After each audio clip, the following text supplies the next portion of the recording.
मंगलमय मंगल करण वीतराग विज्ञान नमो ताहि जाते भये अरहंतादि महान। करि मंगल करि हो महाग्रंथ करण को काज। जाते मिले समाज सब पावे निज पद राज।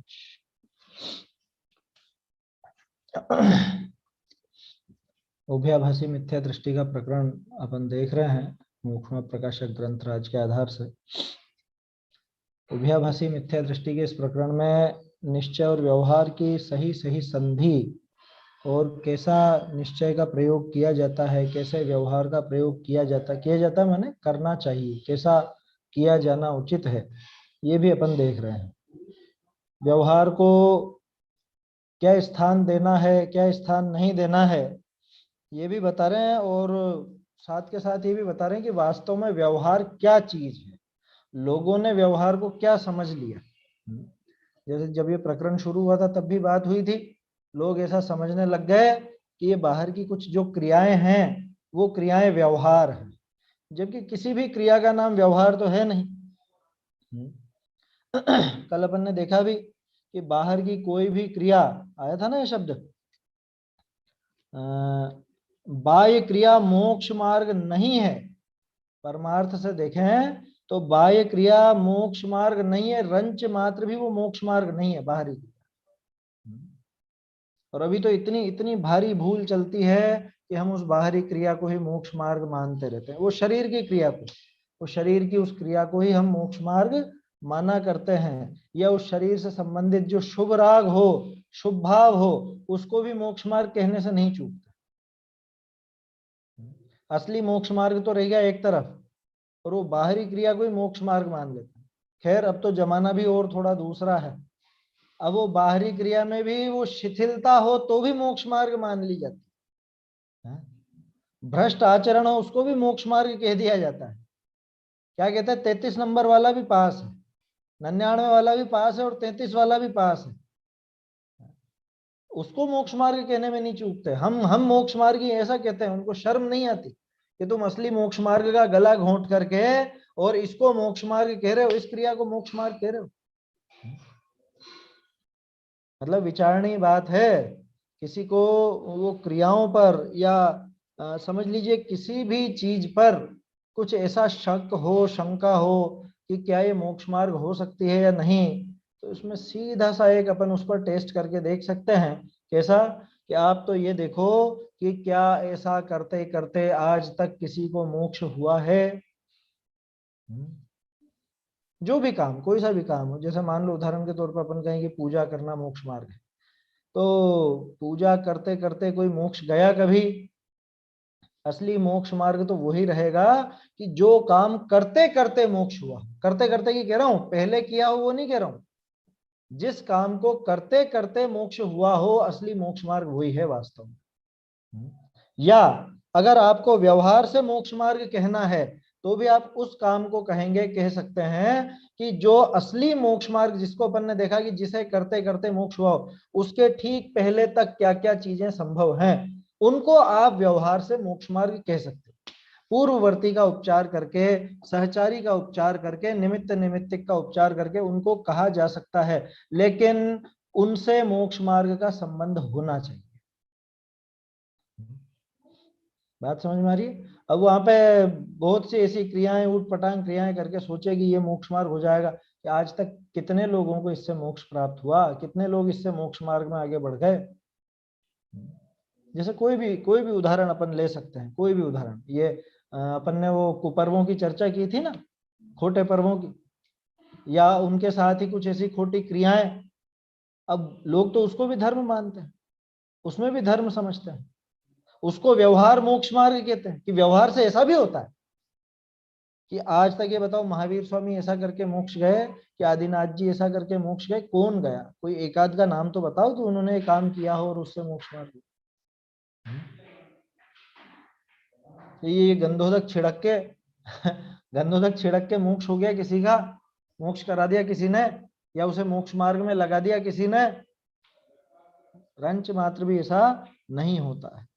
तो व्रतादिक को मोक्ष मार्ग कहे सो कथन मात्र ही है। कौन से? असली, जो बिल्कुल सही सही व्रतादि हैं, व्रतादि का जो निरतिचार पालन है, उनको अगर मोक्ष मार्ग कहा भी गया है तो वो कहा ही गया है, असल में नहीं है, वो कथन मात्र ही है। परमार्थ से बाह्य क्रिया मोक्ष मार्ग नहीं है। परमार्थ से वो बाहरी क्रिया मोक्ष मार्ग को नहीं पाती, मतलब वो मोक्ष मार्ग नहीं कहलाती। बाहरी क्रिया में शरीर की क्रिया भी ले लेना और उन शुभ भावों को भी ले लेना, क्योंकि व्रतादि अकेले बाहरी क्रिया वाले शरीर के व्रतादि नहीं, उससे संबंधित शुभ भाव भी दोनों लगा लीजिएगा। तो इस तरह से ये श्रद्धान करना चाहिए। इसी प्रकार अन्यत्र भी व्यवहार नय का अंगीकार नहीं करना। अंगीकार नहीं करना माने उसको श्रद्धा में स्थान नहीं देना, उसे सच्चा मत मान लेना। अंगीकार नहीं करने का ये अर्थ है। तो वास्तव में तो इस तरह से अंगीकार किया गया है। आपने चप्पल जूतों को अंगीकार किया या नहीं किया? अंगीकार किया है ना, उनको बराबर हम ध्यान रखते हैं उनका। ये कहाँ रखते हो आप? तो बाहर ही खोल देते हो, दरवाजे के बाहर। अरे वही उनका अंगीकार करना है। उनका उपयोग किया, उनको साफ करके या ऐसे करके वहां बाहर रख दिया, यही इतना मात्र अंगीकार होता है। और कैसा अंगीकार होता है? तो व्यवहार का अंगीकार नहीं करना क्या मतलब? इसी तरह से अंगीकार करना व्यवहार को, माने व्यवहार की यही हैसियत है, व्यवहार की यही औकात है ना, व्यवहार का यही उपयोग है। कहाँ पे उपयोग है व्यवहार का? बोलने में है और समझने में। श्रद्धान में नहीं है, श्रद्धान में नहीं बिठाना, श्रद्धान में उसको स्थान नहीं दिया जाएगा। श्रद्धान में तो मात्र निश्चय नय को स्थान दिया जाएगा। क्यों? क्योंकि निश्चय नय वस्तु व्यवस्था का कथन करता है, जैसा वस्तु स्वरूप है वैसा कहता है, और व्यवहार नय वैसा नहीं कहता, वो लाग लपेट की बात कहता, मिलावट की बात कहता। चलिए बढ़ते हैं, आगे बढ़ते हैं अपन। अब थोड़ा सा प्रकरण तो वो का वही है, प्रश्न बदल रहा है, थोड़ी चर्चा दूसरी तरफ जारी है। ऐसे ही अन्यत्र भी व्यवहार नय का अंगीकार न करना जानना। यहाँ प्रश्न, जो व्यवहार नय पर को उपदेश विषय ही कार्यकारी है कि अपना भी प्रयोजन साधे है? साधे है क्या? क्या प्रश्न किया कि भाई ये व्यवहार नय ये पर के उपदेश देने में ही काम का है या कुछ अपना भी प्रयोजन साधता है? देखिए पहले भी अपन ने बात की है, ये सारा का सारा प्रकरण वहीं से उठाया गया है। कहां से? वो छठी गाथा से 12वीं गाथा तक का पूरा प्रकरण वहीं का है। वहां भी ये का ही प्रश्न आया है, वहां भी कि व्यवहार नय सिर्फ उपदेश में ही काम का है, क्योंकि आया था ना वहां पे कि वो अनार्य भाषा के बिना अनार्य को उपदेश नहीं दिया जा सकता। तब फिर प्रश्न खड़ा होता है कि व्यवहार नय सिर्फ समझाने के ही काम का है कि हमारे भी काम का है, कुछ खुद के भी काम का है?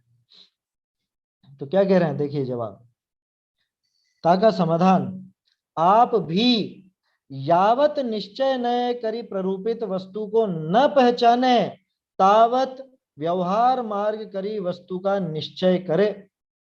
ताते नीचली दशा विषय आपको भी व्यवहार न कार्यकारी है, परंतु व्यवहार को उपचार मात्र मानी वाके द्वारी वस्तु का ठीक करे तो कार्यकारी होई।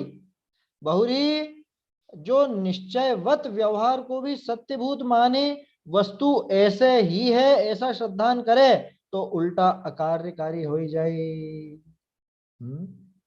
सोई पुरुषार्थ सिद्धि उपाय विषय कहा है।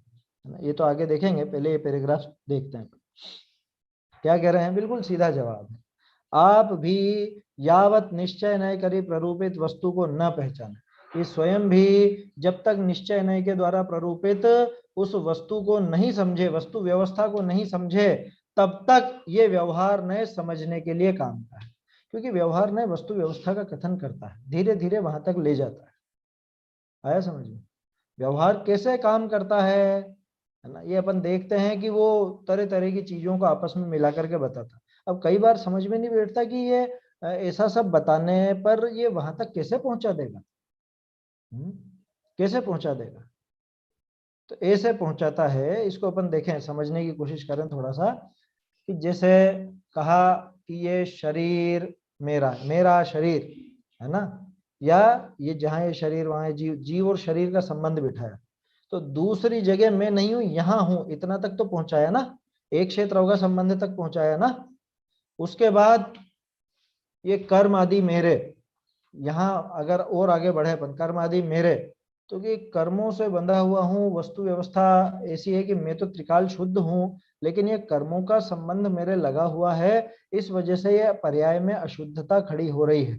इतनी बात समझ में आई? कर्मों का संबंध जब दिखाया गया तो उससे क्या पता चला कि ये कर्मों के संबंध से अशुद्धता है, कर्म ये खुद सिद्ध कर रहे हैं कि तू शुद्ध है। क्या कर्मों से ये सिद्धि हो रही है कि मैं शुद्ध हूं?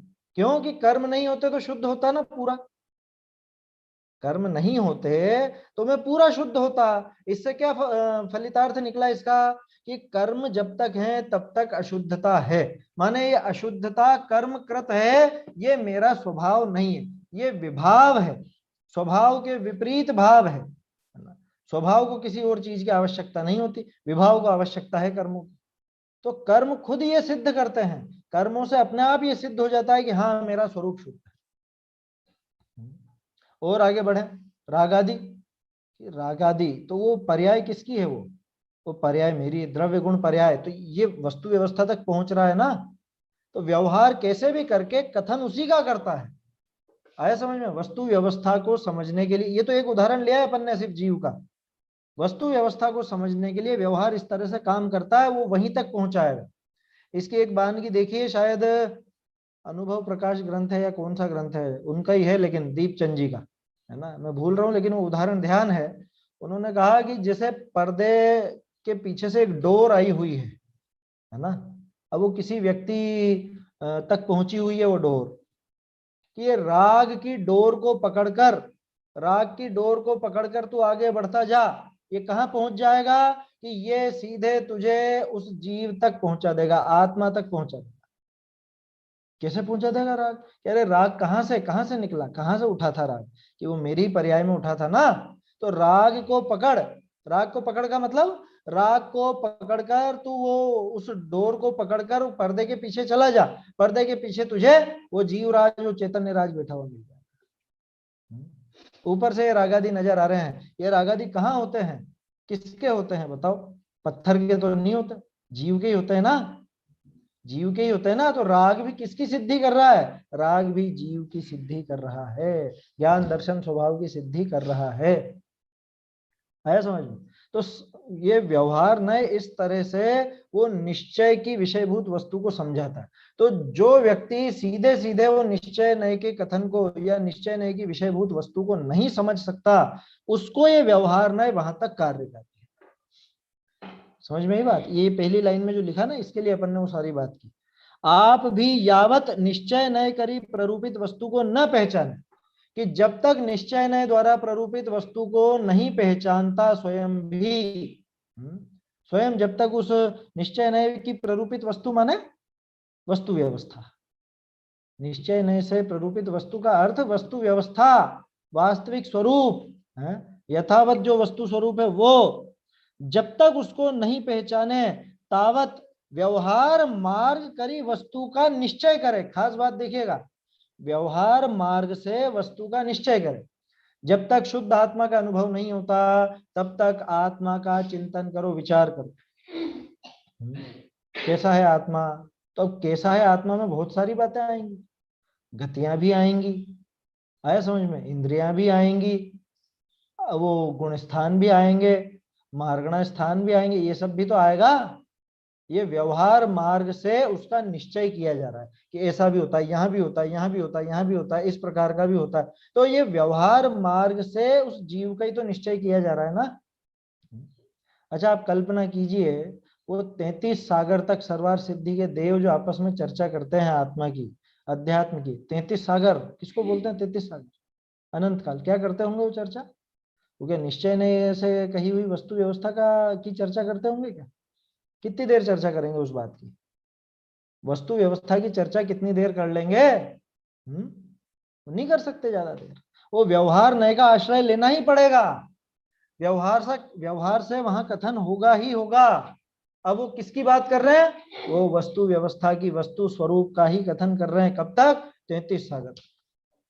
हालांकि उनको निश्चय नहीं करना, उन्होंने तो निश्चय कर रखा है, मतलब निर्णय कर रखा है। निश्चय यहाँ पे नए की बात नहीं कर रहा हूं मैं। उन्होंने वस्तु स्वरूप का निश्चय माने वस्तु स्वरूप का निर्णय तो कर रखा है, सम्यक दृष्टि जीव। लेकिन क्या करेंगे आप? हमेशा तो लीनता होती नहीं है ना। सम्यक दृष्टि चौथे गुण स्थान वाले ही तो है आखिरकार, तो हमेशा तो लीनता होती नहीं, बाकी समय क्या करेंगे? कि यावत निश्चय न करी प्ररूपित वस्तु को न पहचाने, तावत व्यवहार मार्ग करी वस्तु का निश्चय करे। व्यवहार मार्ग से, व्यवहार द्वारा ही उसका निश्चय करने का प्रयास करे, जब तक निश्चय से, निश्चय की विषयभूत वस्तु का निश्चय मतलब निर्णय ना हो तब तक। तो फिर उनका व्यवहार कैसा होता होगा? उनका देवशास्त्र गुरु का पूजा आदि तो है ही नहीं। हाँ, देवशास्त्र गुरु की पूजा आदि नहीं है, उनका विचार चिंतन तो है। 33 सागर का। हाँ, वो नीचे नहीं आते हैं, वो यहाँ पे कोई पंच कल्याणकों में भी नहीं आते हैं। मतलब कल्पना तो करो, उनको न मंदिर जाना, न उनको कोई पूजन करनी, न कोई पंच कल्याणकों में शामिल होना, उसके बावजूद वो कैसा क्या काम करते होंगे, मतलब कल्पना कर करके रोमांच हुआ। वो जाते ही नहीं है, मतलब नहीं जाते हो, जा सकते हैं, जाने की सामर्थ्य है, लेकिन जाते नहीं है, उनको विकल्प नहीं आता जाने का। समझ में ही बात? तो वो सारा का सारा जो कथन होता होगा, वो क्या व्यवहार नहीं के द्वारा नहीं होता होगा? व्यवहार से ही होता है। तो क्या कह रहे हैं कि आप भी जब तक निश्चय नय से प्ररूपित वस्तु को न पहचाने, तावत व्यवहार मार्ग करे वस्तु का निश्चय करे। तब तक व्यवहार मार्ग के द्वारा वस्तु का निश्चय करे, माने वस्तु का निर्णय करे। यहाँ निश्चय करे का अर्थ निर्णय से है, निश्चय नय से नहीं है। कि जब तक वो निश्चय नय द्वारा प्ररूपित वस्तु को नहीं पहचानता, तब तक क्या करे? कि उसको पहचानने का उपाय करे।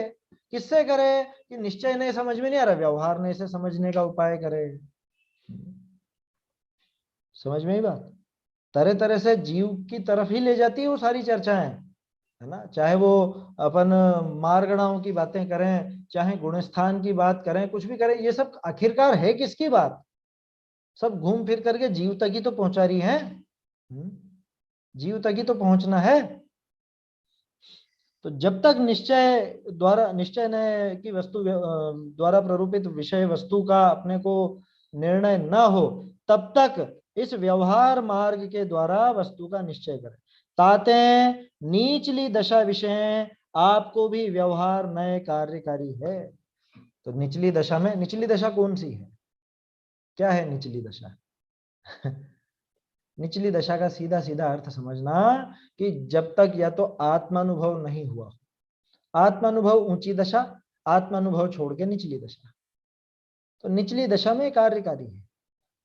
अच्छा ये बताइए, मुनिराज आत्मलीन होते हैं ना, मतलब जब वो आत्मलीन नहीं है तो आत्मलीनता के लिए क्या करते हैं? कोई ऐसा तो है नहीं कि इधर बात करते करते, ग्रंथ लिखते लिखते एकदम से आत्मा में पहुंच गए। कुछ चिंतन तो चलेगा, थोड़ा चिंतन तो चलाएंगे, तो किसी ना किसी आधार पे तो चलाएंगे। किसके आधार पे चलाएंगे चिंतन, बताइए? कौन सा चिंतन चलाएंगे? हाँ? कुछ भी हो सकता है, कुछ भी। कदाचित इंद्रियों के माध्यम से चिंतन चलाएं, कदाचित गतियों के माध्यम से चिंतन चलाएं। अरे देखो, जीव की ऐसी ऐसी दशा होती है, ऐसी अवस्था होती है, चारों गतियां होती हैं, लेकिन इन गतियों में मैं तो इन सबसे निराला ही हूं, मैं तो इन गतियों से अगति स्वभाव वाला ही हूं, इन गतियों का मुझ पर प्रभाव नहीं पड़ता, मैं तो अगति स्वभावी हूं।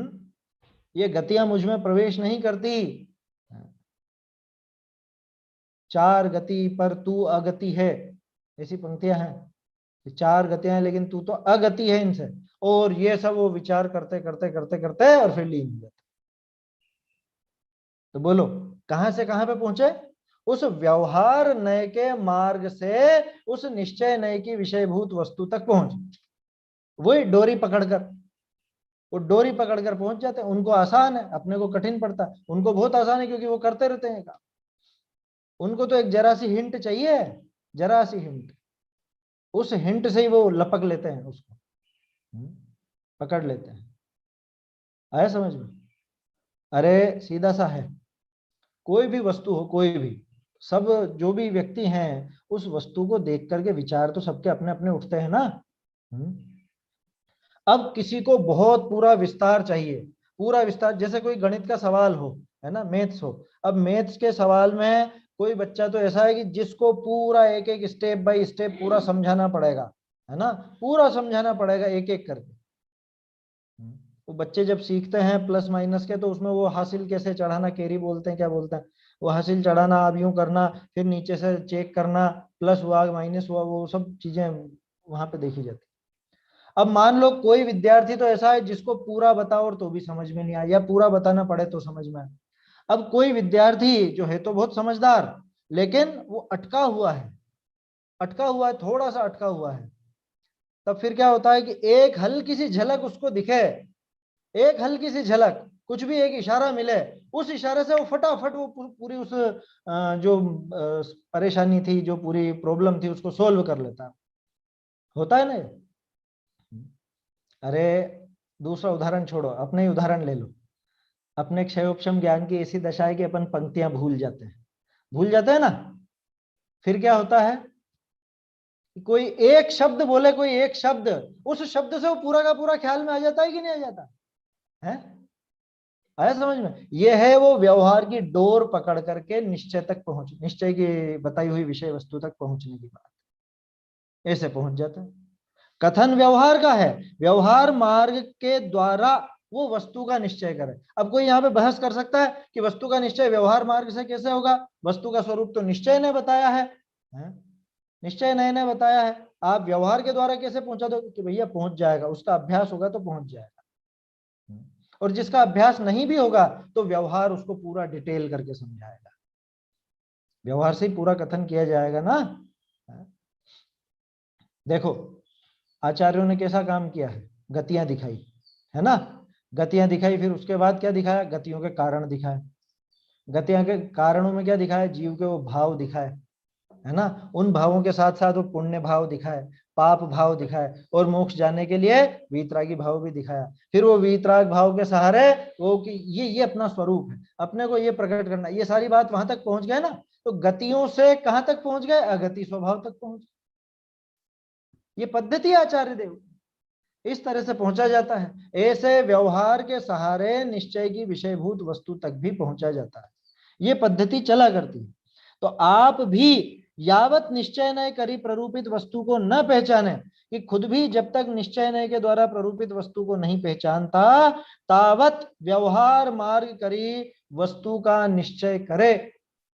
तब तक व्यवहार मार्ग के द्वारा, व्यवहार का अनुसरण करके, या कह लो कि अनुसरण तो नहीं बोलेंगे अपन, क्योंकि पहले वो आया था ना, ततो व्यवहार नयो ना अनुसर्तव्य, अनुसरण करने लायक नहीं है। यहाँ यूं समझना कि व्यवहार नय का सहारा लेकर के वो भी वो वस्तु का निश्चय करे, निर्णय करे।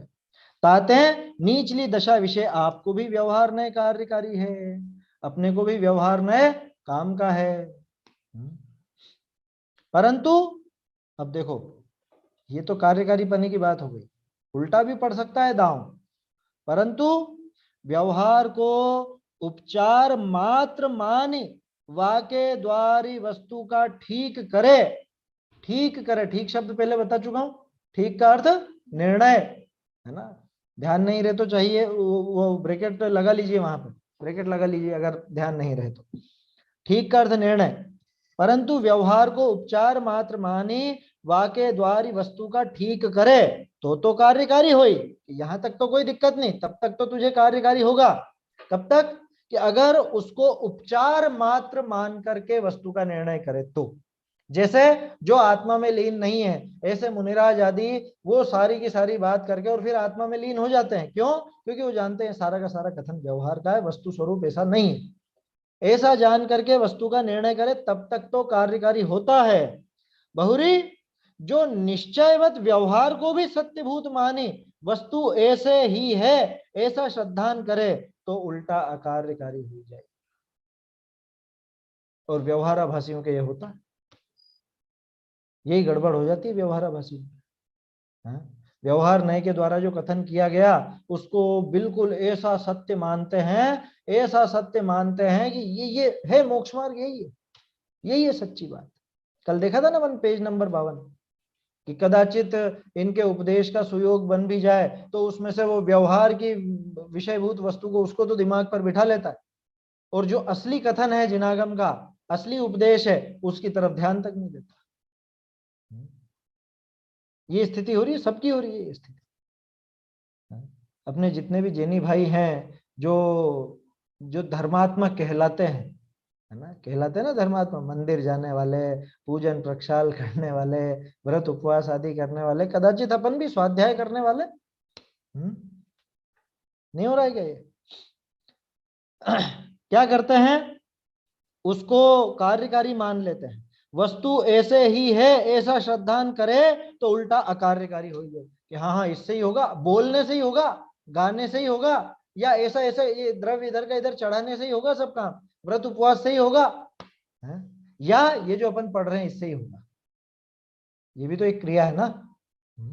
उल्टा अकार्यकारी हो जाएगा, उल्टा अकार्यकारी अगर इसको वैसा ही मान लिया तो।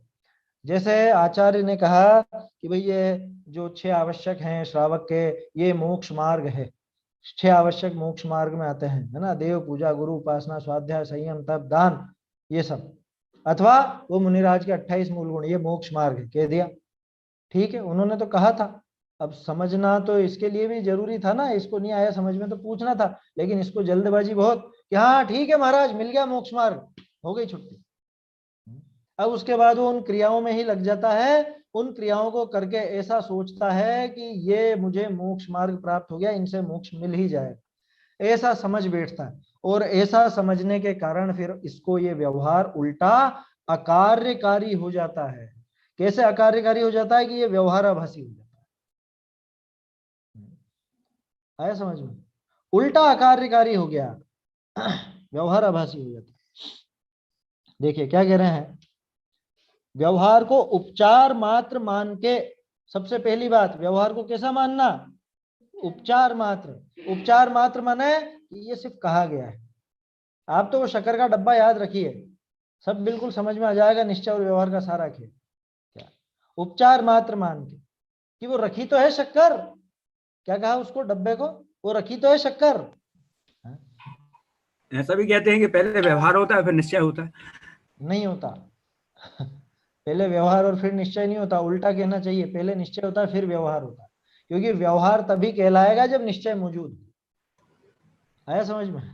व्यवहार से वो मुनिराज के जो 28 मूल गुणों को मोक्ष मार्ग कहते हैं, वो कब कहलाएंगे मोक्ष मार्ग, कि वो जब असली निश्चय मोक्ष मार्ग मौजूद होगा, तभी जाकर के वो बाहरी क्रिया व्यवहार मोक्ष मार्ग कहलाएगी, उसके पहले नहीं कहलाएगी। इसलिए अगर कहना हो तो ये कहा जाए कि निश्चय पहले होगा और फिर व्यवहार होगा, क्योंकि उसके ये लिखा तो है, परमार्थ से बाह्य क्रिया मोक्ष मार्ग नहीं है, ऊपर पढ़ा था ना अपन ने, कल पढ़ा था। परमार्थ से देखें तो वो मोक्ष मार्ग नहीं है, वो मोक्ष मार्ग के साथ में हो तो उनको व्यवहार से मोक्ष मार्ग कह दिया जाता है, कह दिया जाता, होती होती नहीं। पहले व्यवहार होता है फिर निश्चय होता है, बिल्कुल भ्रम है, कोई ऐसी कहे, ऐसा कहे, बिल्कुल भ्रम है, झूठ है, झूठ। कि वैसे तो साथ ही होते हैं, क्यों? क्योंकि ये तो ज्ञान के अंश है ना, सम्यक ज्ञान के अंश है, तो सम्यक ज्ञान में क्रम पड़ेगा क्या? और दूसरी बात, अगर क्रम लगा नहीं है तो पहले निश्चय फिर व्यवहार, ऐसा लगाना चाहिए, क्योंकि बिना शक्कर के शक्कर का डब्बा कहां से लाओगे? पहले शक्कर होगी कि पहले शक्कर का डब्बा होगा? पहले तो शक्कर होगी, शक्कर उस डब्बे में रखी जाएगी, तभी जाकर के वो शक्कर का डब्बा ऐसा नाम पाएगा। तो अब बताइए निश्चय पहले कि व्यवहार पहले? सीधा सा है, कोई ऐसी कठिनाई नहीं है ना। तो लोग बाग आपस में क्या थोड़ी सी ज्यादा माथाफोड़ी कर लेते हैं, ज्यादा विद्वत्ता बघाड़ने लग जाते हैं, उसको सिंपल नहीं रहने देते उस बात। सीधी सरल बात है, सच्ची बात है, और उसको समझने में इतनी उलझाड़ खड़ी कर लेते हैं। देखिए, तो व्यवहार को उपचार मात्र मानकर वाक्य द्वार वस्तु का ठीक करें, मतलब व्यवहार नए का सही सही उपयोग लो, तब तो वो कार्यकारी है। परंतु व्यवहार को उपचार मात्र माने, वाक एक मिनट, बहुरी जो निश्चयवत व्यवहार को भी सत्यभूत माने, वस्तु ऐसे ही है ऐसा श्रद्धान करे तो उल्टा अकार्यकारी हो जाएगी। साबुन के द्वारा अपना मेल छुड़ा लेवे तब तो साबुन कार्यकारी है, लेकिन अगर उसी को सत्यार्थ मान के, उसी को काम का मान के, अरे नहीं नहीं ये साबुन तो मेल हटाने वाला है, इसको मैं कैसे छोड़ दूं, लगाए रखो, वो खुद ही मेल बन जाएगा, वो खुद मेल कहलाएगा फिर थोड़ी देर में। इसलिए साबुन को उतारा भी जाता है, लगाया जाता है और फिर उतारा भी जाता है, यही उपयोग है। तो व्यवहार ने से वस्तु का स्वरूप समझा जाता है, लेकिन श्रद्धान के मामले में उसको बेदखल कर दिया जाता है, ऐसा है। तो उल्टा अकार्यकारी हो जाएगा कि साबुन तो मेल हटाने के लिए लाए थे ना, फिर क्या करा कि उसको बिल्कुल लगा रहने दिया हमने, तो वो उल्टा अकार्यकारी हो गया। वो अब मेल हटाने का काम नहीं कर रहा, बल्कि उल्टा खुद ही मेल बन गया, ऐसा समझना। भैया जी, हाँ ऐसा भी कह सकते हैं क्या, जैसे मुनिराज के हैं तो वीतराग भाव है वो संबर है, अंतरंग में 3 कसाय चौकड़ी पूर्वक जो शुद्धता बरत रही है वो तो संबर है, और उसी समय जो उनका शुभ उपयोग हो रहा है, गुप्ती, समिति, धर्म, अनुपेक्षा, ये सब व्यवहार में है, तो नहीं मतलब मतलब निश्चय में तो सब एक ही हुआ ना। जैसे आपने कल बताया था कि 6 आवश्यक, तो हाँ 6 हाँ आवश्यक हाँ में जो ज्ञानी श्रावक की आंशिक शुद्धि, वो हाँ निश्चय से दीप पूजा, वही गुरु उपासना, वही 6 आवश्यक हो गए। ऐसे हाँ मुनिराज के हैं तो जो धर्म है, गुप्ती है, समिति है, तो निश्चय से तो जो बीतराग भाव हो रहा है हाँ वही होगा संबर, वही और है, बाकी वही है जो सब, जितना भी है निश्चय से वही तप है, निश्चय से वही संयम है, निश्चय से वही उनके पूरे 28 मूल गुण हैं। आपको ध्यान हो तो इसी अधिकार में 7 तत्व का अन्यथा रूप का प्रकरण जहां आया था, उसमें संवर के संबंध में वो गुप्ती, समिति, धर्म, अनुप्रेक्षा, परिचय, जय, चारित्र, वो सारा स्वरूप देखा था। और टोडरमल जी ने उसमें हर एक का सही स्वरूप भी दिखाया, और उनके बारे में कैसा गलत मान लेता है ये भी दिखाया, है ना, दिखाया था ना। तो वहां पे जो इनका सही स्वरूप दिखाया था, उसमें हर एक में एक जैसी बात थी, हर एक में एक जैसी बात थी, अगर आपने नोट की हो तो सबका स्वरूप एक जैसा ही था। तो 28 मूल गुण कोई अलग अलग से नहीं होते, है ना, वो तो बाहरी रूप है तो उनका नाम दे दिया। वास्तव में तो मुनिराज के आत्मलीनता होती है, वही मुनि धर्म है, वही मुनिपना है। और बाहर में वो जो शुभ भाव साथ में चलते हैं, अथवा जब ये आत्मलीन नहीं है और बाहर में वो शुभ भाव चल रहे हैं, उस समय उन शुभ भावों को भी मुनि दशा कह दिया जाता है। तो जो 10 प्रकार, 10 धर्म के 10 लक्षण बताए, हाँ तो अंतर में तो वही वीतराग भाव ही हुआ धर्म, हाँ, तो फिर वहाँ उत्तम, असल में तो क्षमा, एक ही है मार्ग। वो 10 नहीं है अलग अलग। ये शायद बात पहले भी अपन ने करी थी, मेरे ख्याल से 10 लक्षण पर्व आए थे तब करी थी ये बात, है ना, कि धर्म कितने हैं, कि धर्म धर्म तो 10 एक है। ही है, उसके लक्ष्य। धर्म एक ही है ना, आपने सही कहा, धर्म 10 नहीं है। अच्छा, धर्म की पर्याय है क्या 10? ये जो 10 कहे जाते हैं ये क्या है, धर्म की पर्याय है? धर्म नहीं, के लक्षण है 10 लक्षण, ये एक ही पर्याय के 10 अलग अलग 10 लक्षण हैं। लक्षण है। जैसे अपन ने देखा ना, वो एक ही आम के अलग अलग गुण हैं, पीलापन, मीठापन, खुशबू, चिकनापन, उसका भार, या शक्कर का लगाना हो तो शक्कर का उदाहरण लगा लो, तो शक्कर तो एक ही है, उसके ये 4-5 अलग अलग लक्षण दिए। ठीक उसी तरह से धर्म तो एक वीतराग भाव ही है। वीतराग भाव माने वो वीतरागता की वो पर्याय।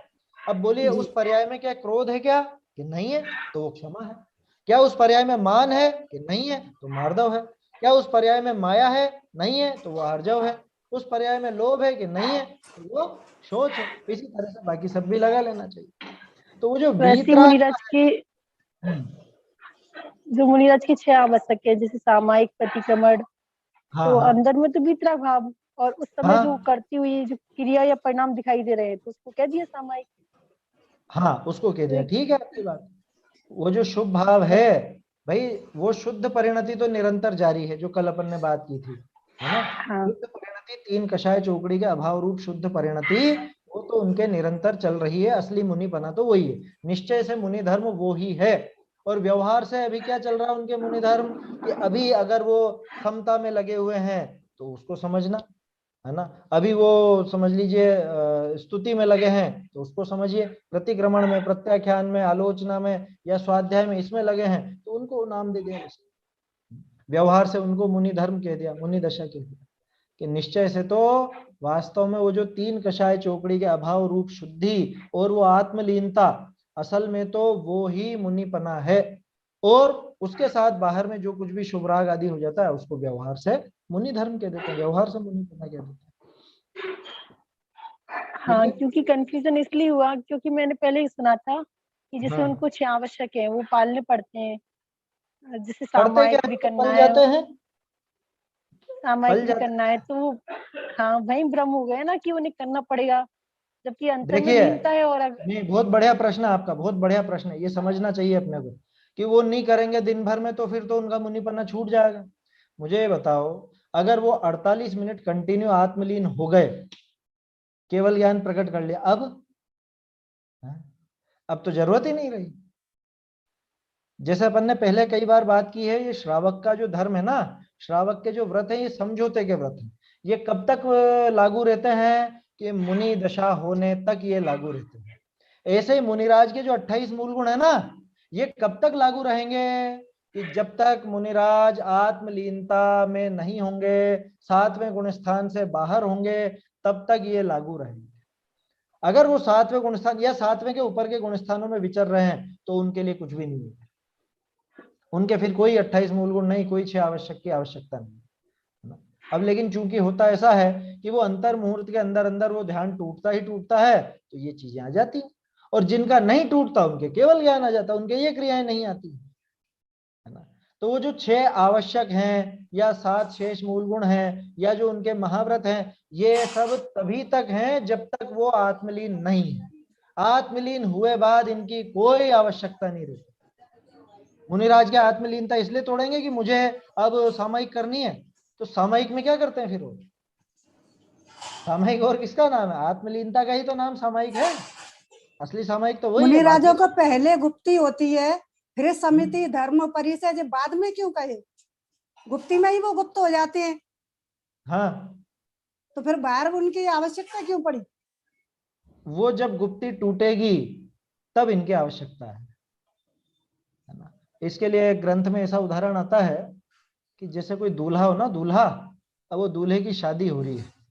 अब दूल्हे की शादी हो रही है, उसको किससे बात करना उचित है? कि वो अपनी पत्नी से ही बात करे। शादी हो रही है या शादी होने वाली है या शादी हो चुकी, कुछ भी समझ लीजिए उस समय, है ना। तो वो किससे बात करे, कौन सी महिला से बात करे? कि वो बस अपनी पत्नी से बात करे। कायदा तो यही है कि अच्छा, अगर पत्नी के अलावा किसी और स्त्री से बात करे तो अगर कोई और स्त्री है तो सिर्फ वो वही हो सकती हैं जो इस पत्नी की बहन वगैरह हो, कोई रिश्तेदार हो, या इनकी सखियां बहुत नजदीकी हो, तो उनसे बात करे। इनके अलावा किसी अन्य से बात करता है तो गड़बड़ है। ऐसा उदाहरण है क्या? कि इसका कायदा तो यही है कि ये अपनी सीमा में रहे। कौन सी सीमा में? गुप्ती में। तो गुप्तियों को तो कहा वो पत्नी, आया समझ में। और गुप्तियों की सखियां या बहनें वो समितियां, कि जब ये गुप्ती में नहीं रहे, जब गुप्ती में नहीं रहे तो कहाँ रहे? कि ये अपने सखी। अच्छा, बात करने वाला उदाहरण समझ में नहीं आया तो ऐसा समझ लेना कि ये कहां पर रहे। जैसे एक उदाहरण अपना आया था, स्त्री अपने श्रेयस्कर तो यही है कि पति के घर पर रहे, है ना। और अगर वहां नहीं रहे तो पिता या मित्र, पिता के घर के चली मित्र जाए। आया था ना। जी जी। कहाँ रहना उचित है? कि कायदे से तो अपने पति के घर पर रहे। और अगर वहां नहीं रहना बन रहा हो तो कहाँ मिलेगी? कि ये मिलेगी इसके घर पर, पिता के। पिता के घर पर, या जो इसके हित चिंतक है भाई वगैरह, वो वहीं पर मिलेगी। इनके अलावा कहीं और मिले तो उंगली उठाई जाएगी, तो फिर उसके आचरण पर उंगली उठाई जा सकती है। बस वैसा यहाँ समझना कि ये गुप्तियां तो वास्तव में मुनिराज की सहधर्मिणी है, गुप्तियां मुनिराज की पत्नी है क्या। अब इन गुप्तियों में रहे ये जब तक तो ठीक है, और गुप्ती रूप नहीं रह सके, गुप्ती में गुप्त नहीं रह सके, तो क्या करे कि बाहर अगर निकले तो आप समितियों से बाहर नहीं जाओगे, ये कायदा है। और समितियों से बाहर पहुंच गए फिर तो कहना ही क्या, फिर तो काम ही खत्म सारा का सारा फिर तो भ्रष्टता आ चुकी है। क्या आपकी गुप्ती भी नहीं है, आपके समिति भी नहीं है, फिर ये तीसरी जगह कहां पहुंच गया? फिर गुणस्थान गिर गया। गुप्ती समझ लीजिए 7वां गुणस्थान, समितियां समझ लीजिए 6ठा गुणस्थान। इन दोनों को छोड़ के तो फिर तो नीचे की दौड़ है। आया समझ में? ऐसा भैया ठीक है। टोटल हाँ मिलाकर अपन ऐसा कह सकते हैं कि जो जैसे ज्ञानाचार, दर्शनाचार, बीजाचार, निश्चय से सब एक ही हुआ। दर्शन, जैसे हाँ गुप्ती, समिति, निश्चय से सब एक ही हुआ। व्यवहार से ही भेद करके बता दिए। हाँ, व्यवहार से उन्हीं के नाम दिए। देखिए, आत्मलीनता जो हुई है वो ज्ञान में आचरण हो रहा है या नहीं? ज्ञान में आचरण है ना, वो ज्ञान स्वभाव में आचरण है, ये ज्ञान में आचार हो गया। वो दर्शन में आचरण हो रहा है या नहीं? क्या आत्मा में लीन है तो दर्शन में भी लीन है, क्योंकि दर्शन भी आत्मा का गुण है, ये दर्शनाचार्य हो गया। वीर्याचार, कि ये वीर्य गुण है आत्मा का, है ना, इसमें लीनता है या नहीं? इसमें लीनता है तो वीर्याचार हो गया। तो वास्तव में जो पंचाचार आदि बताए जाते हैं वो तो वास्तव में आत्मलीनता का ही दूसरा नाम है। जैसे हमने वो वीतरागता की एक ही पर्याय के अलग अलग 10 नाम दिए, उनको 10 लक्षण कहा, ठीक वैसे ही यहाँ समझना कि ये आचरण माने लीनता यहाँ हो रही है और यहाँ वो अनंत गुण मौजूद हैं, तो उन गुणों के नाम पर ही उनको नाम दे दिया जाता है कि हाँ, ये ज्ञानाचार, ये तपाचार, ये वीर्याचार, ये चारित्राचार इत्यादि। आया समझ में? इस तरह से वो चलता है। तो वास्तव में वो जो जितने भी नाम हैं, देखो कुछ तो ऐसे हैं जो शरीर की क्रियाओं के नाम हैं, कुछ चीजें तो शरीर की क्रियाओं से संबंधित है, जैसे वो 7 शेष मूल गुण है ना। 7 शेष मूल गुण में अदंत धोवन, स्नान, खड़े खड़े भोजन, भूमि शयन इत्यादि जो ये सब कहे गए हैं, ये शरीर की क्रियाओं से संबंधित है। वास्तव में वो क्रियाएं नहीं करनी ऐसी है ज्यादातर तो। दांत नहीं धोना, दांत नहीं धोने का नाम अदंत धोवन है ना, ये मूल गुण तो उनके हमेशा चलेगा। वो आत्मलीन है तब भी दांत नहीं धो रहे, और आत्मलीन नहीं है तब भी दांत नहीं धो रहे। समझ में आई बात? भूमि शयन या खड़े खड़े आहार, एक बार आहार, दिन में एक बार आहार, है ना, ये सारे के सारे 7 शेष मूल गुण हैं। तो इनमें ऐसा समझना कि वास्तव में तो मुनिपना वो आत्मलीनता का ही दूसरा नाम है, 3 कषाय चौकड़ी के अभाव रूप उस शुद्धता का ही दूसरा नाम है। और बाकी जो कुछ कथन आता है वो सब व्यवहार से मुनिपने को समझाया जाता है कि ये बाहर में ऐसी ऐसी चीजें होती हैं, जब मुनिराज आत्मलीन होते हैं तब ऐसी ऐसी चीजें भी साथ में बाहर में चलती हैं। चलिए, ये टोडरमल जी ने ईर्या हाँ। समिति, भाषा समिति, ऐसा समिति, ये कौन से उसमें बताया है? इसका वर्णन कहाँ कर पाए वो? ये मोक्ष मार्ग में तो नहीं है, कहीं और बताया है? नहीं, इसमें समिति के रूप में बताया उन्होंने, समिति का अच्छा, सामान्य इसमें है? कथन किया है। हाँ, है ना, वो देखिए ना आप, संवर तत्व का अन्यथा रूप देखिए, इसी में है। नहीं, वो तो अलग से दिखाया था कल। कैसा? 9वें अध्याय में कहाँ पर है? 9वें अध्याय में नहीं है। 9वें अध्याय में कल जो समिति? इसमें नहीं, वो तत्वासूत के स्वाध्याय में उन्होंने बताया था कि टोडरमल के इसमें उन्होंने ईर्या समिति, भाषा समिति, ऐसा उन्होंने स्वरूप अलग से दिखाया था। अधिकार बोला होगा तत्वार्थ सूत्र का, तत्वार्थ सूत्र के 9वें अधिकार में उनका वर्णन है। वो तो चल रहा है उसमें। हाँ। तो उन्होंने टोडरमल का नाम भी लिया था कि टोडरमल नहीं जी ने नहीं ऐसा नहीं, ऐसा नहीं। कहा है। देखो, समिति के बारे में अगर आपको मिलेगा मोक्षमा प्रकाशक में, तो ये आपको मिलेगा पेज नंबर 228 पर।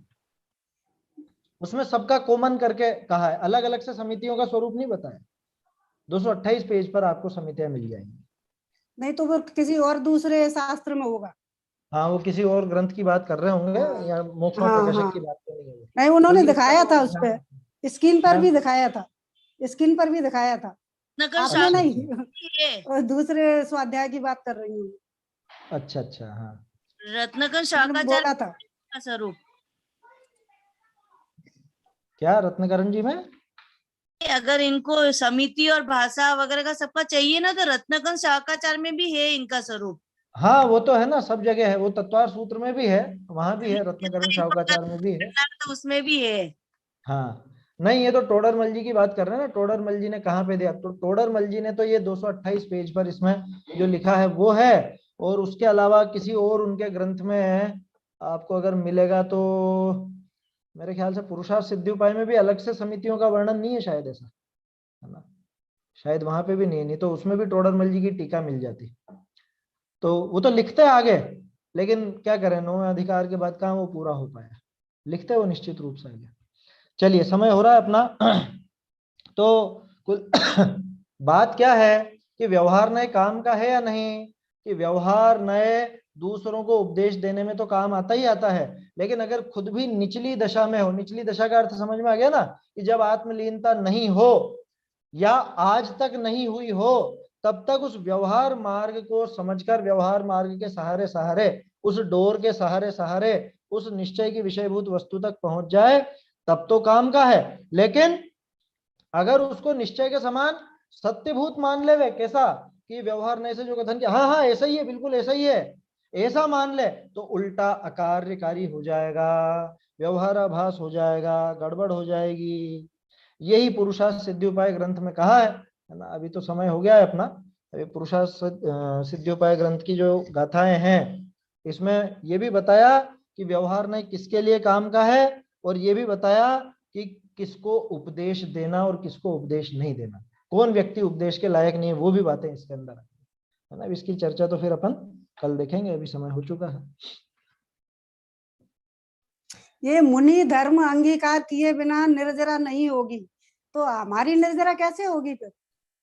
मुनि धर्म अंगीकार किए बिना निर्जरा नहीं होगी, ये कहाँ पढ़ा? हाँ, जैसे सविपाक निर्जरा तो सबकी हो रही है, अभिपाक होती है। निर्जरा तो मुनि धर्म लिए के द्वारा ही होती है। नहीं नहीं नहीं नहीं नहीं, ऐसा नहीं है, ऐसा तो नहीं है। उसमें दिया है ना 9वें अध्याय में तपसा निर्जरा, ये हाँ, गुप्ती ठीक है समिति ना। सब 9वें अध्याय के 5वें सूत्र में ही बता रही है ये सब। हाँ, तपसा निर्जरा च, इसका अर्थ क्या है? निर्जरा और संबर, इसका अर्थ क्या है? संबर तप से ही निर्जरा होती है, ऐसा अर्थ है क्या? हाँ, तप से ही निर्जरा होगी। नहीं नहीं नहीं, तप से ही निर्जरा होती है ऐसा नहीं है उसका अर्थ। तब से भी होगी। उसका अर्थ है तप से निर्जरा भी होती है, तप से भी हाँ। नहीं, तप से निर्जरा भी होती है, ऐसा उसका अर्थ है सूत्र का। और उसकी डिटेल में आप पढ़ेंगे ना तो उसमें ऐसा कहीं नहीं आता कि ये मुनिराज होने, मुनिपना होने के बाद ही निर्जरा चालू होती है। मेरा सीधा सा सवाल है आपसे कि चौथे गुण स्थान में जब ये जीव ने सम्यक दर्शन प्राप्त किया तो अनंतानुबंधी का क्या हुआ? अनंतोपाधि का भाव हो गया। अभाव माने क्या? निर्जरा। अनंतानुबंधी का बंध नहीं होगा। अरे बंद नहीं होगा वो अलग बात है, जो पड़ी है उसकी निर्जरा हो रही है या नहीं हो रही है? निर्जरा हो रही है उसकी। 5वें गुण स्थान वाले को वो गुण श्रेणी निर्जरा वगैरह बताई है ना। अभी थोड़े जी। दिन पहले तो अपन ने प्रकरण देखा था, चौथे जी हाँ। 5वें गुण स्थान वाले को मोक्ष मार्गी कहा था, उनके वो निर्जरा दिखाई थी। और ये मिथ्या दृष्टि जो द्रव्यलिंगी का प्रकरण था, आपको ध्यान हो तो द्रव्यलिंगी के तो निर्जरा बताई नहीं, और चौथे 5वें गुण स्थान में तो कदाचित निर्जरा बताई भी थी। देखिए वो पेज नंबर बताऊं मैं आपको। तत्वाश्रुत में भी है ना 45वां सूत्र, सम्यक दृष्टि साबक विरत अनंत वियोजक। हाँ हाँ हाँ हाँ, वहां पे भी वहां है। भी तो निर्जरा बताइए। 230 पेज है, 230 नंबर। 247 पर, 247 देखिए, 247 पेज अभी यहाँ पर ही है। सिद्धांत में असंयत व देश संयत सम्यक दृष्टि, नहीं नहीं इसके अंदर नहीं आई बात ये तपसा निर्जरा चाहे ना 230 में है। नहीं, वो तो 230 में तपसा निर्जरा च की बात है। ये अभी जो अपन ने प्रकरण देखा था उसके निर्जरा बताई है, ऐसा यहाँ पे अपन ने देखा था। 248 पर ही है शायद, ये रहा 248 पर ऊपर ही ऊपर देखिए, इसके पहले 247 के आखिर में, 247 के आखिर में, द्रव्यलिंगी के कदापि गुण श्रेणी निर्जरा नहीं होती, सम्यक दृष्टि के कदाचित होती। आखिरी पंक्ति देख लीजिए 247 जी, देख है ना। मिल, तो ये मिल गया। किसकी बात है? मुनि पने की बात थोड़ी ना, ये तो सम्यक दृष्टि होने के बाद की बात है ना। ऐसा नहीं है बिल्कुल कि मुनि पने के बाद ही निर्जरा प्रारंभ होगी, ऐसा कोई नियम नहीं। क्योंकि निर्जरा देखा जाए तो प्रत्येक जीव के सभी पाक तो लगातार चल रही है। अकाम निर्जरा भी बहुत से जीवों के हो ही जाती, अपने आप हो जाती है। अकाम निर्जरा के लिए कोई विशेष उनको प्रयत्न नहीं करना पड़ता है ना, सिर्फ मंद कषाय रूप भाव करना पड़ता है, अकाम निर्जरा हो जाती है। रही बात अविपाक निर्जरा माने सकाम निर्जरा की, तो वो सम्यक दर्शन होने के बाद वो प्रारंभ हो जाती है, कोई बड़ी बात नहीं उसमें। 5वें गुण स्थान में गुण श्रेणी निर्जरा कहिए, गुण श्रेणी निर्जरा, गुणाकार में बढ़ती हुई असंख्यात गुण, देखा था इसका अर्थ, देखा था अपन ने जी, है ना। जी देखा। अभी इस समय जितने कर्मों की निर्जरा हुई, अगले समय में उससे असंख्यात गुणा अधिक कर्मों की ज्यादा निर्जरा होगी, वो बढ़ती जाएगी बढ़ती जाएगी बढ़ती जाएगी, प्रति समय असंख्यात असंख्यात गुणी होती जाएगी। इसलिए वो चीज तो दिमाग से निकाल दीजिए कि मुनि होने के बाद ही निर्जरा प्रारंभ होगी, ऐसा नहीं है, ऐसा नियम नहीं है। सम्यक दर्शन के बाद वो असली निर्जरा होती है, ये नहीं है। संवर ही तभी होता है भाई जब संवर हुआ, संवर के बाद वो निर्जरा का काम चले, ऐसा समझना। चलिए आगे की चर्चा। सम्यक दृष्टि की कदाचित होती है, इसका वहाँ क्या अभिप्राय हुआ? कदाचित का मतलब कदाचित माने कभी। नहीं तो क्या अभिप्राय हुआ कदाचित कभी कभी क्यों? एक समय सेकंड, दृष्टि की तो 247 था ना ये अपना। हाँ द्रव्य लिंगी के कदापि गुण श्रेणी निर्जरा नहीं होती, सम्यक दृष्टि के कदाचित होती है। कदाचित होती है में यहाँ पे बारीकी है, बारीकी ऐसी समझना कि कुछ दशाएं ऐसी हैं कि जहां पे उसको तीव्र बंध होता है उस अपेक्षा से निर्जरा नहीं गिनी, और कहीं पर उसको वो जो तीव्र बंध नहीं है मंद बंध रहा और दूसरी दूसरी निर्जरा विशेष होने लगी, तो समय के हिसाब से उसमें गड़बड़ हो सकती है। वो कर्णन योग के सिद्धांत का विषय है, क्योंकि कभी ज्यादा कभी कम इस तरह से होती है, तो इसलिए कदाचित लिखा गया। वैसे तो एक कसा चौकड़ी की अभावपूर्वक तो हो ही रही होगी उनकी। हाँ उतनी समय तो हो ही रही है दृष्टि ना, उतनी तो हो ही रही है। तो अच्छा सम्यक दृष्टि के कदाचित होती का मतलब कि सम्यक दृष्टि को कभी कभी होगी ऐसा भी नहीं लेना कि कदाचित वो सम्यक दृष्टि के होती है, इसके तो कभी भी नहीं होती। वहां पे असल में द्रव्य लिंगी से तुलना करके दिखाना चाह रहे थे, इसलिए यहाँ पर ऐसा कहा गया। आया समझ में? जैसे मुनिराज के तो कोई निरंतर निर्जरा कहे कि मुनिराज के तो निरंतर निर्जरा क्यों है, क्योंकि वो निरंतर आत्मा में लीन है ना। सम्यक दृष्टि हमेशा आत्मा में लीन नहीं है। देखो टोडरमल जी शब्दों का प्रयोग बहुत सावधानी से करते थे। कोई इसी बात को पकड़ लेता कि आत्मलीन नहीं है हमेशा, तो फिर निर्जरा हमेशा कैसा है, इसलिए उन्होंने कह दिया कदाचित, कि भैया तू कदाचित तो मान कि आत्मलीन जब जब भी होता है तब तब इसके आत्म निर्जरा ये निर्जरा हुआ करती है, तो इसलिए कदाचित लगा है। वैसे तो निरंतर है, लेकिन किसी अपेक्षा से कोई ऐसा पकड़ करके कहना चाहे कि हमेशा नहीं होती, यहाँ ठीक है हमेशा नहीं होती, कदाचित तो होती है, ऐसा ऐसा यहाँ समझ। चलिए समाप्त करते हैं। निज निधि निज में बताई यह अनंत उपकार है, इसके लिए जिन वाणी माँ को वंदना शत बार है, वंदना शत बार है।